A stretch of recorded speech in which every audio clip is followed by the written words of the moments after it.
Majka osmoro dece Svetlana K., 54 godine, preminula je danas u urgentnom centru u Beogradu od povreda zadobijenih u saobraćajnoj nesreći u petak u Surčinu. U petak popodne vozač crvenog džipa VD 49 godina naleteo je na Svetlanu i njenog nevenčanog supruga Nikolu Đ. 58 godina, koji su bili pešaci i naneo im je teške telesne povrede.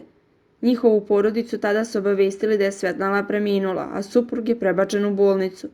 Međutim, potpuni obrat dogodio se kada su njihov sin i kum Aleksandar I. otišli u posetu povređenom Nikoli i saznali da je Svetlana živa. Ipak, žena nije izdržala i porodicu su obavestili da je danas ipak preminula. Svetlani je inače izvađena slezina, imala je povrede karlice, glave i nogu. Bila je u kritičnom stanju, ali su svi verovali da će se izvući, kao prvi put, dodaje kum.